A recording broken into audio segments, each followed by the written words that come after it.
Hello, Zach. I keep forgetting that unless I click on the OK, I can't not touch any of the other buttons. They don't work. How are you doing? Good. And yourself? Still a little, still a little wore out um from the 22-hour podcast, but Mm. doing okay.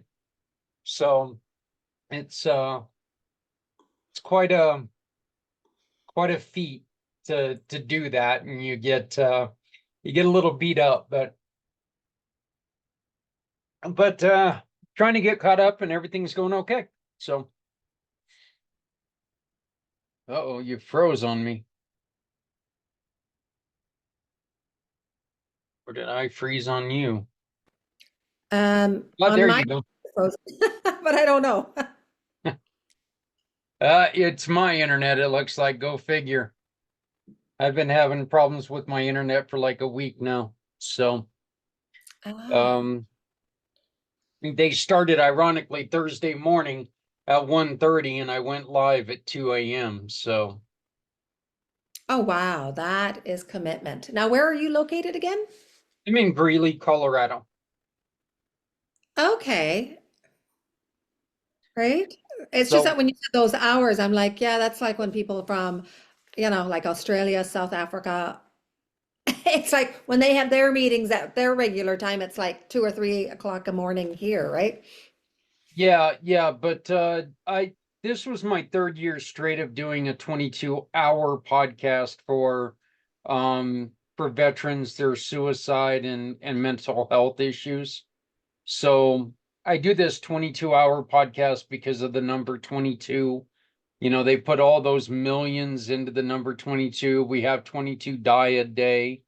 Unfortunately, that's quite a ways in the past, and now we're closer to 47 or more that die Mm. a day. But so yeah, it's my we just completed the third year and you know, making making some headways and moving on, trying to find, as a grief coach, you understand, we're trying to find that those words and those programs that help each specific person, because every single person's going to look at it different. Every single person's going to handle it different, and we need to find we need to find their guardian angel instead of looking for one guardian angel that's going to work for everyone. So, And that's so true. And I find that, well, how words are so important. And as you say, what one word is for another person, that's their activator. And none of us are going to do that. I know when I did a workshop, there was someone who had attended who he was military. And it's not, and I guess the thing is, even when you're military, unless you're actively, most people don't really say it. To like, you don't say it in passing. Oh, by the way, I'm in.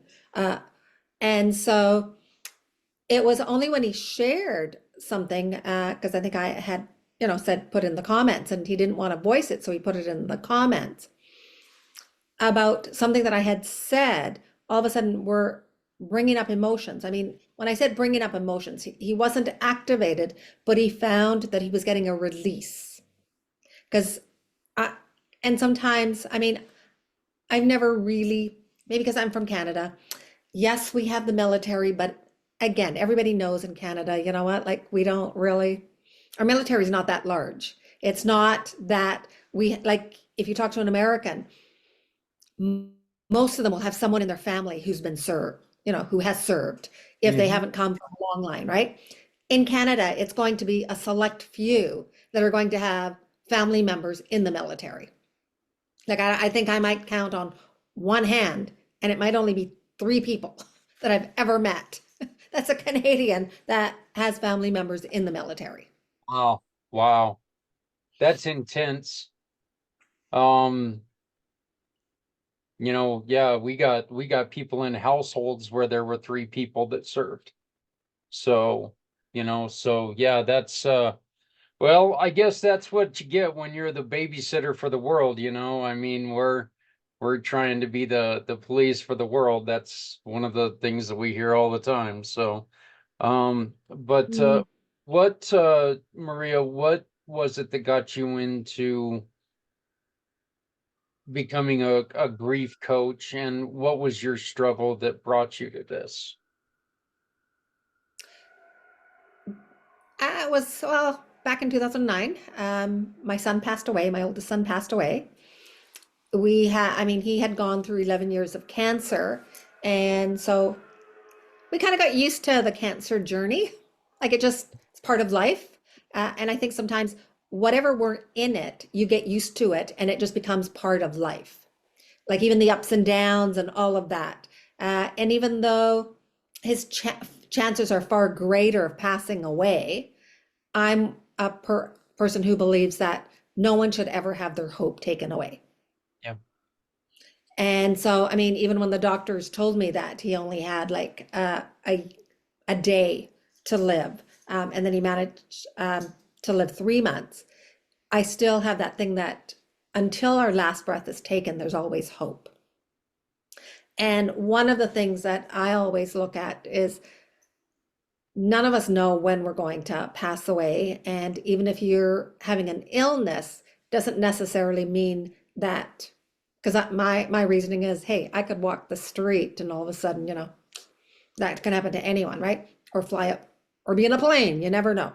Um, but what I ended up doing afterwards was sleepwalking. It's a nice term of saying it. I was calling myself a zombie, basically, because you're present, like you're physically present, but mentally, emotionally, everything else, you're just empty and devoid of Mhm. anything.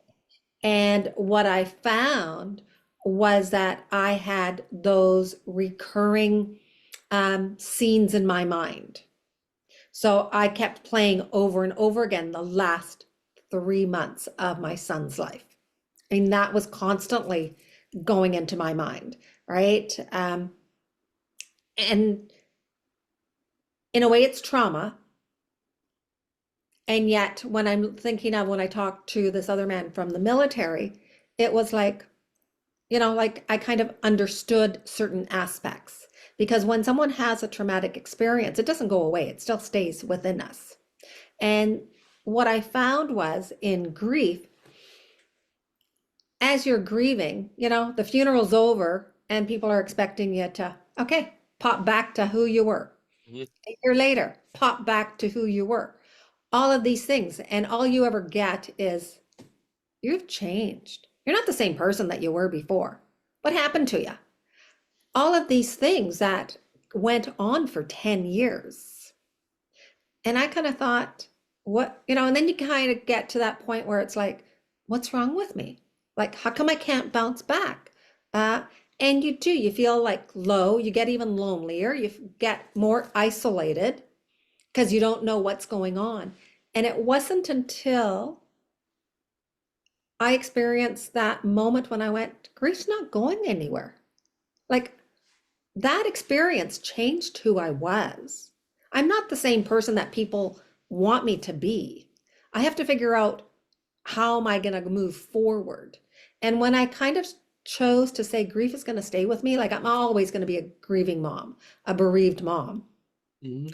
it felt like weight had been lifted from me. It was like, I don't care what other people say. This is who I am.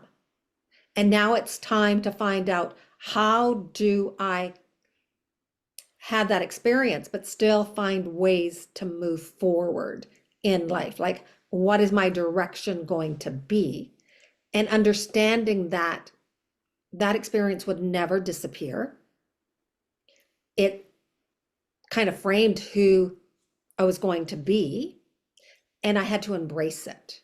And I found that the more we run away from things, the more we run away from our emotions, um, our feelings, and things like that, the more they persist.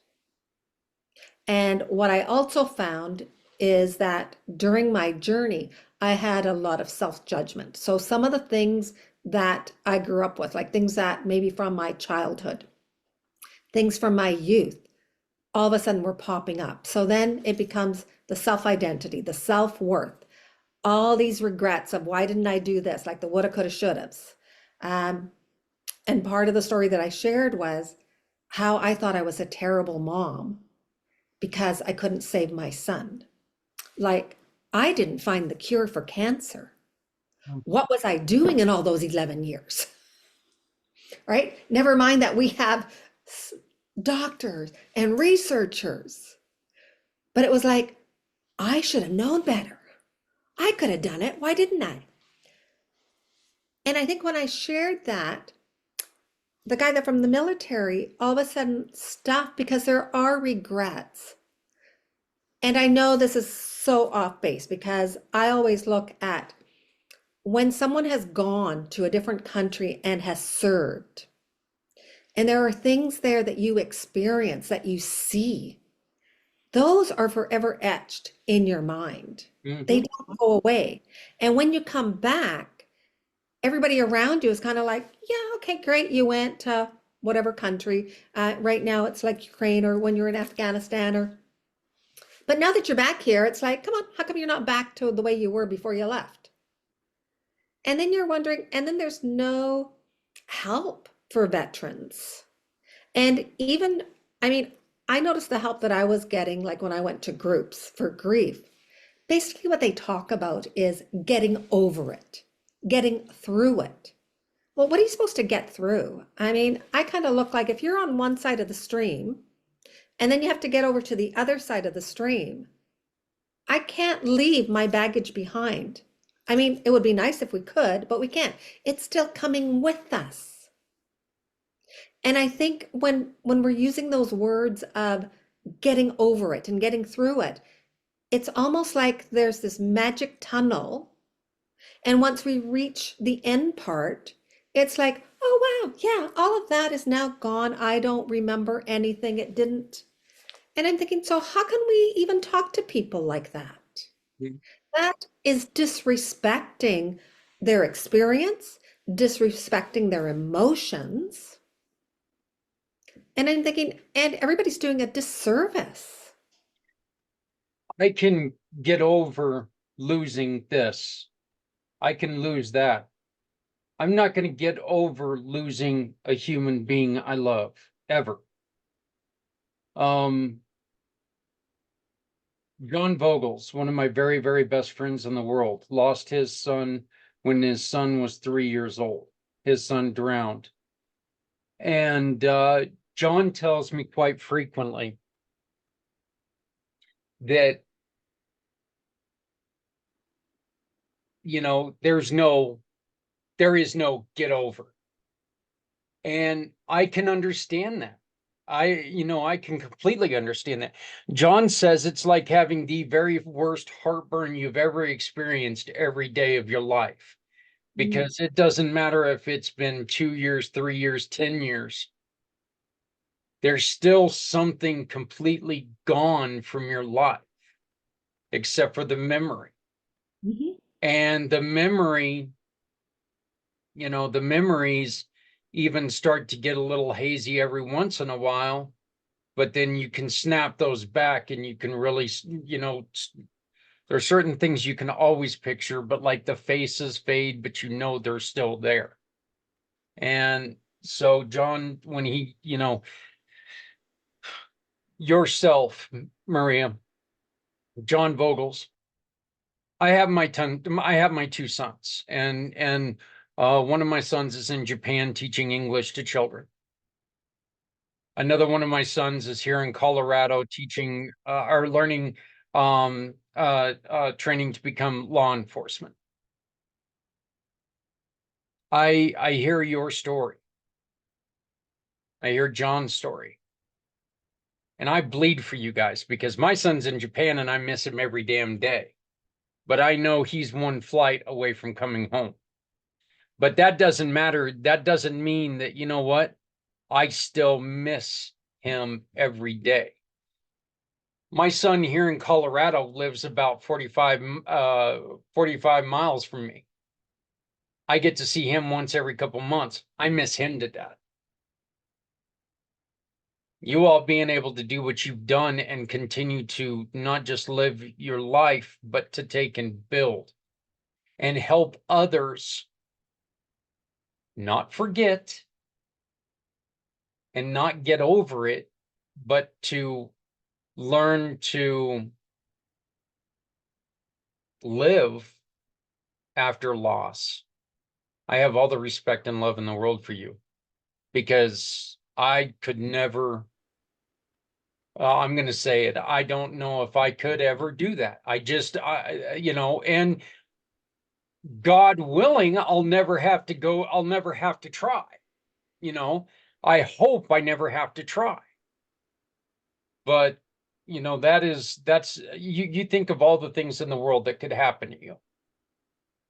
Those are that right there is two of the things that I just couldn't imagine me making it through. I couldn't imagine making it through. So I absolutely respect and love you for what you've done and what you're doing. Um, what are you, how do you begin when you start talking to somebody? Because you're not going to come right out and go, what happened? No, I actually never ask anyone what happened. That's how I always go, that's the tip of knowing a griever and a non-griever.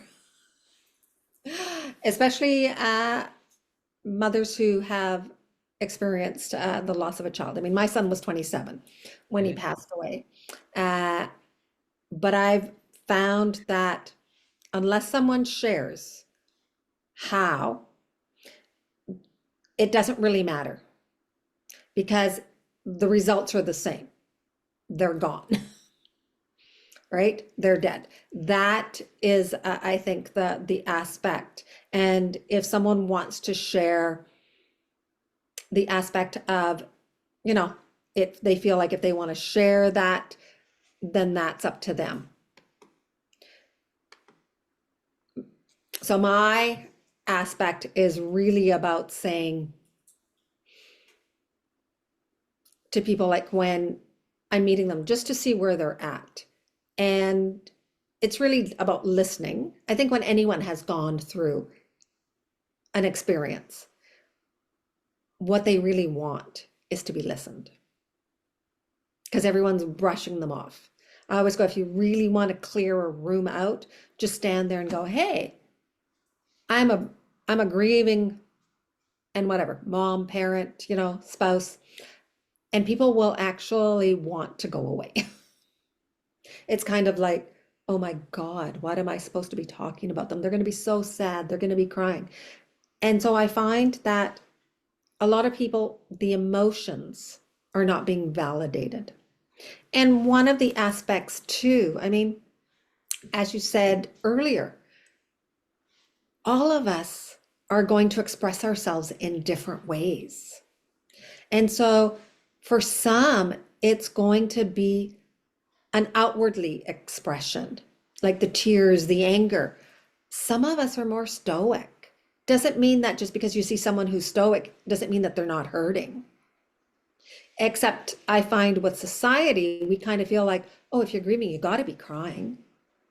You got to be in tears. You got to be wailing. Well, maybe for some people it is, but for others it isn't. And I think really, as we said, it's about having people being validated for what they've experienced. And that, I mean, okay, I don't know about any other society except for this one. I haven't lived any place else in the world except for Canada. So I can only speak about Canada or in mine. But realistically, everybody just, and I don't know if it's the messaging that we have about everybody's supposed to be happy, everybody's supposed to be all these sort of things, and anything that is uncomfortable, it's like, let's not talk about it. Let's pretend it doesn't exist. Well, unfortunately, all the uncomfortable stuff is the human existence. Mhm. And really, that's what we need to talk about. And I find that people are just wanting just to sort of say, well, okay, let's just, and I mean, it's not just now. I mean, I'm sure it's been like that for a while. But yet you're sort of thinking, why is it that we're so uncomfortable with being our authentic selves? Why is it that we cannot really share and have someone else validate those feelings? Because we don't want to be judged. And I think that's the other aspect, is that how can you listen without judgment? And I must admit, I learned that in grief. Well, actually, even a little bit, even with my son, because naturally, I think we all have judgment, whether we like it or not. Yeah. And I think, and that's part of the things that you have to acknowledge is saying, you know what? Sometimes I may not want to come across as judging, but I probably do without even realizing it. I thought, yeah, I do. Have somebody walk, and all of a sudden you're kind of thinking, oh, I don't like that hairstyle on them. I don't like what they're wearing, or that color doesn't suit them. Or what were they thinking? That's the wrong size for them. Yeah. Yeah. The one thing I would like to say is that I don't care if you've just lived in Canada or where. What you're talking about is pretty much, I think it's going to be pretty much the same all over the world. I don't care if you live in a country where people just die in the streets and lay in the streets for a couple days. That's someone's that's someone's love. Mhm. Someone loves that person, and there's somebody who is, you know, somebody is missing them. So, um, can you grieve the wrong way? No. And that's the aspect. There isn't. It's like breathing. Can you breathe the wrong way? Yes, actually, you can. Yeah. I find I hear all the time whenever I end up in the hospital that I'm breathing incorrectly, and I'm like, I'm what? Oh, it's odd the first time you hear it. It's odd the first time you hear it. You're like, how in the hell am I breathing incorrectly? It's like you're not breathing deep enough. You need to breathe deeper enough. I'm Mm, alive. Leave me alone. I've got bigger problems right now than me breathing deeply. So, that's true. um, When you said that, I thought, yeah, somebody who had said when you happen to be a speaker, you have to learn how to breathe through your mouth rather than your nose. So that right. way, and I'm like, seriously. And singers learn that. Yeah. Um, I had a wonderful conversation with a lady the other day who runs a program called Senior Snuggies. Ooh, nice. And it's a program where um it's about appropriate healing touch. And she was teaching us on the podcast how to give yourself a hug. And she asked me to do something, and I'm sorry, we're going off on a little bit of a tangent here, but it is kind of a neat thing here. She said, breathe through your heart. Hmm. And you're like, do what? Because if when you try to breathe through your heart, you really feel a different style of breathing. It is a very, very different style. Your breathing is just completely different. And I think what it is, Maria, is you're so focused on it that your breathing, it's the same damn thing you do every day. It's just you're focusing on putting it in one area, and it makes it such a different experience. The reason I asked, can you grieve differently? Or you can grieve differently. There is Yeah, no right. or yeah, can you grieve the wrong way?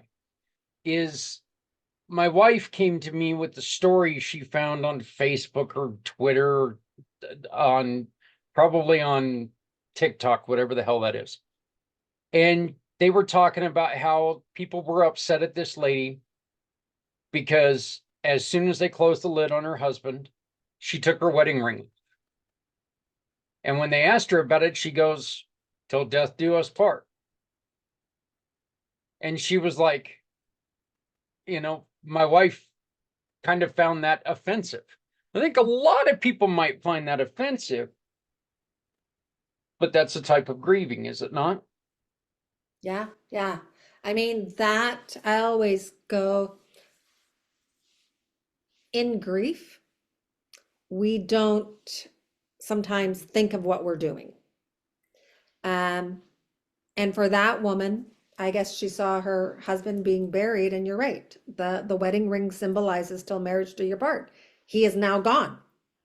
And I guess in her things, it's kind of like, well, the ring, doesn't mean that she's not going to miss him. I mean, I don't know what the relationship was. Right. Yeah, it's a difficult question to ask without knowing, You know, knowing all the particulars. But the reason I ask you that is because it's you made the statement earlier. It's like people coming up to you going, "Well, why aren't you better yet? Why aren't well, kiss my butt. Why would I be better yet?" I mean, and when my wife said that, I mean, I did exactly what you did. I was like, well, maybe that's the way that she knows that, what, he's gone, and carrying him around is going to be more detrimental to me.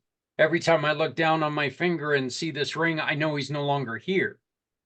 So, I mean, I was trying to, and it was weird because I didn't actually even remember that you and I were going to talk. And now, I mean, this was like 2 nights ago this happened. And I was like, once I saw your website, I'm like, I've got to ask her about that. So, but, Maria, I do have the podcast on Mondays. It's called Footprints Forward. I would love for you to come on. It is at 6 o'clock East. Where are you? I'm Pacific. Okay, So, so it's 3 o'clock your time on Monday.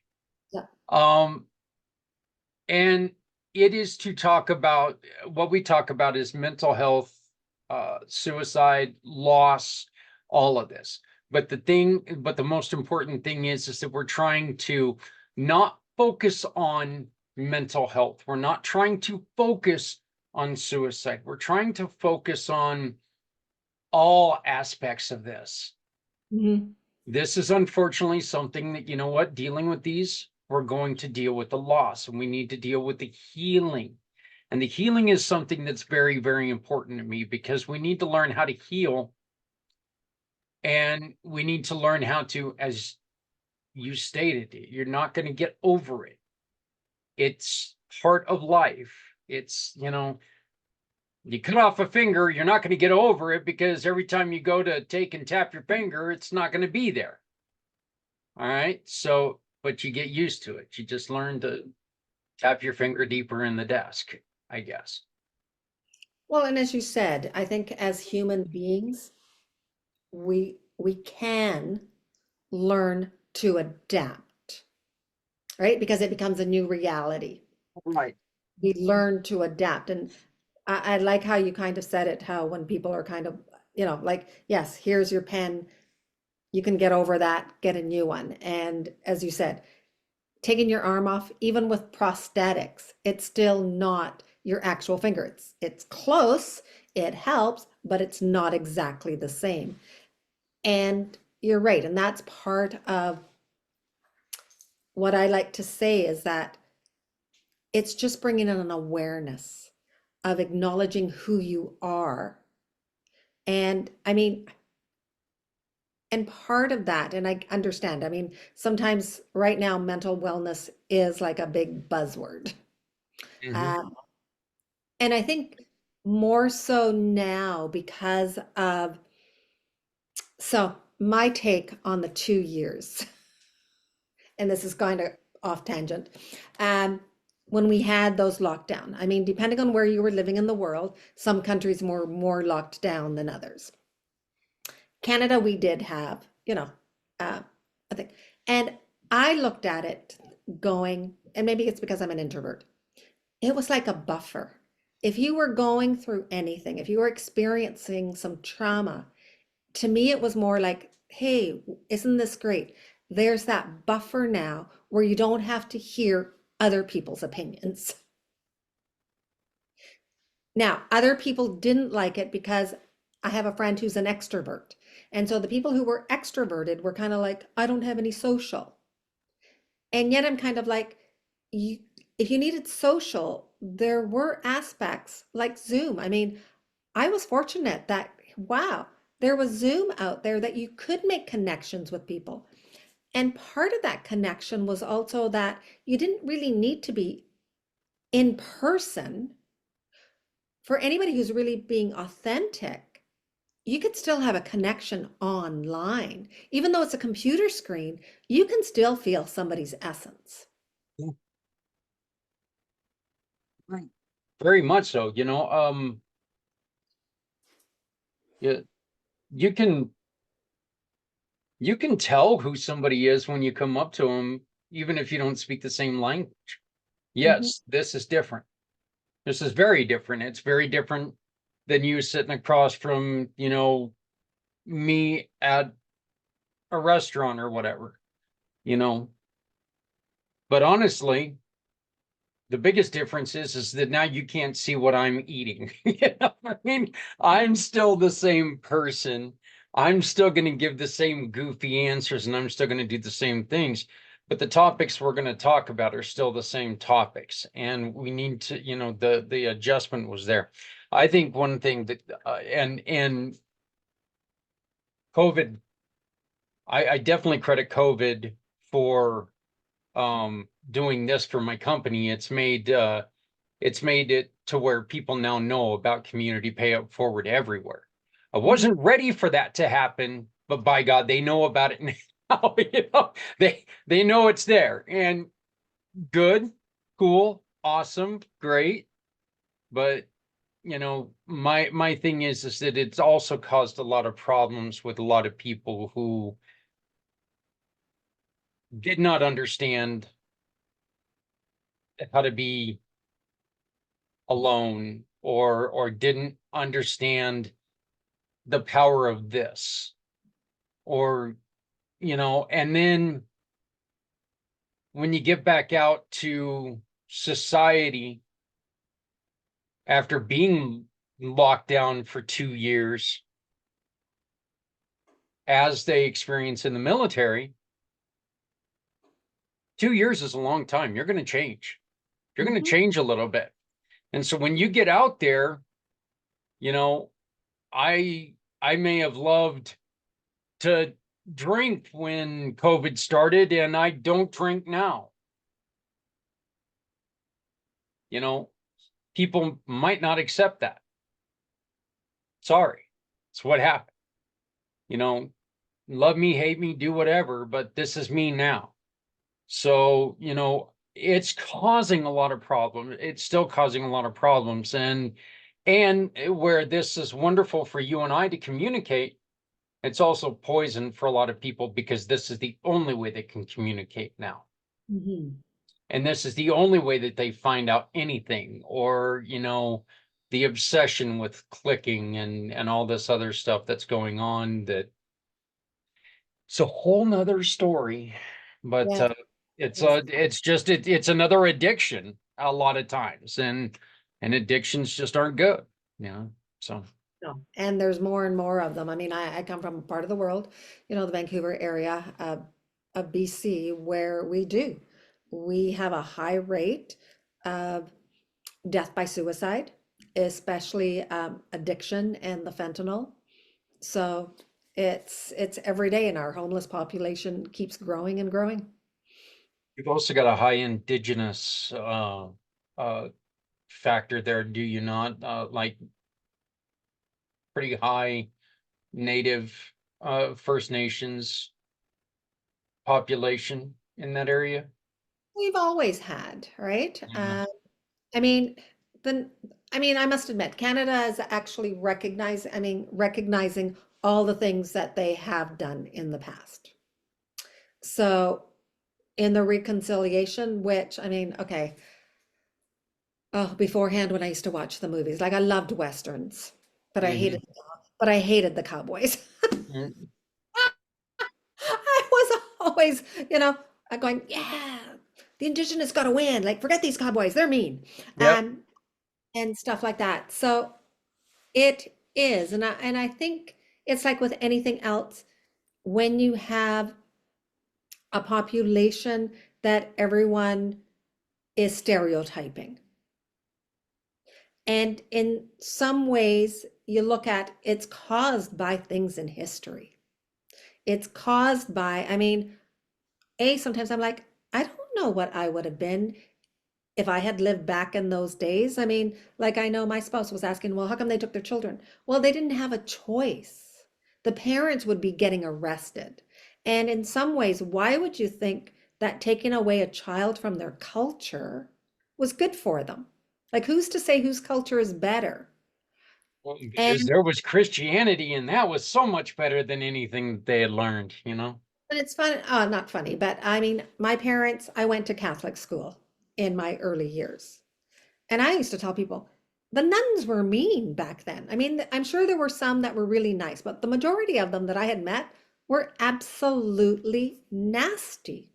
And I just went to school there and they would be hitting you. Can you imagine living in a residential school and they figured that they had to take something out of you? They would have been even nastier. And this is why a lot of Indigenous have grown up with a lot of generational sort of wounds, and you can't blame them.